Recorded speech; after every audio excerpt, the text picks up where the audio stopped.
নমস্কার, আশা করি সবাই ভালো আছেন। আমাদের চ্যানেলটি যারা দেখছেন, পছন্দ করছেন এবং সাবস্ক্রাইব করছেন তাদের অসংখ্য ধন্যবাদ। আপনাদের সাপোর্ট আমাদের অনেক দূর এগিয়ে নিয়ে এসছে। আমরা খুলেছি নতুন একটি চ্যানেল যার নাম পুতুল পুরাণ। এখানে থাকছে পুরাণ নিয়ে কিছু কথা, কিছু আড্ডা, কবিতা, অডিও স্টোরি এবং আরও অনেক কিছু। আপনারা পাঠাতে পারেন আপনাদের লেখা, আমরা পড়বো এই চ্যানেলে। ইমেল আইডি PUTUL পুতুল PURAN পুরাণ @gmail.com। ফিরে আসি আজকের এপিসোডে। আজকে আমরা কথা বলবো এমন একজন মানুষকে নিয়ে যে একটু হয়তো আমাদের প্রচারের আলো থেকে দূরেই রয়ে গেল। এত ট্যালেন্টেড একজন মানুষ, এত বহুমুখী প্রতিভার অধিকারী একজন মানুষ, কেন জানি না যে আমাদের মনের মধ্যে একটা ছোট্ট জায়গা নিয়ে রয়ে গেল সারা জীবন। একাধারে তিনি নৃত্যশিল্পী, তিনি সঙ্গীত শিল্পী, তিনি গায়ক, তিনি আবৃত্তিকার, তিনি নাট্য জগতের মানুষ, তিনি ছায়াছবির মানুষ। তার নাম সন্তু মুখোপাধ্যায়। 1951 সালের 17ই জানুয়ারি সন্তু মুখোপাধ্যায় কলকাতায় জন্মগ্রহণ করেন। তিনি সেকেন্ডারি এক্সামিনেশন পাশ করেন মিত্র ইনস্টিটিউশন ভবানীপুর থেকে। তারপর শরৎ বোস রোডের পদ্মপুকুর ইনস্টিটিউশন থেকে তিনি হায়ার সেকেন্ডারি পাশ করেন। এরপর আর তিনি বেশি দিন পড়াশোনা করেননি। তারপর তিনি নৃত্য শিক্ষা নিতে শুরু করেন গোপাল ভট্টাচার্যের কাছ থেকে। শেখেন রবীন্দ্রসঙ্গীত। 1975 সালে তপন সিনহা খুঁজছিলেন এক নতুন মুখ তার আসন্ন বাংলা ছবির জন্য।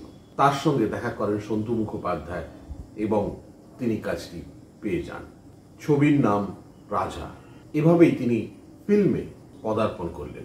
এরপর তিনি কাজ করেছেন বিভিন্ন ছবিতে বড় বড় ডাইরেক্টরদের সাথে, তপন সিনহা, তরুণ মজুমদারদের সাথে প্রচুর ছবিতে অভিনয় করেছেন সাপোর্টিং রোলে উত্তম কুমারের পাশে।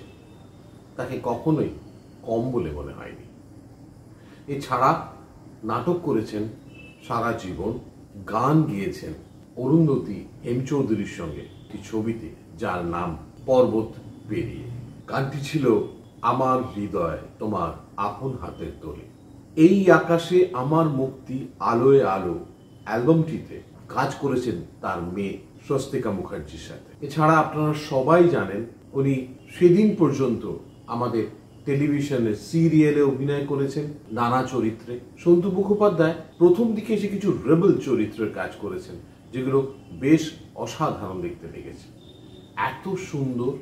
এত সুন্দর যার ভয়েস, এত সুন্দর যার অভিনয়, সব কিছুর পরেও গান, নাচ, আবৃত্তি, নাটক, সিনেমা, সিরিয়াল সমস্ত কিছুর পরেও কোথাও না কোথাও যে জায়গাটা পাওয়া উচিত ছিল সেটা বোধহয় পেলেন না।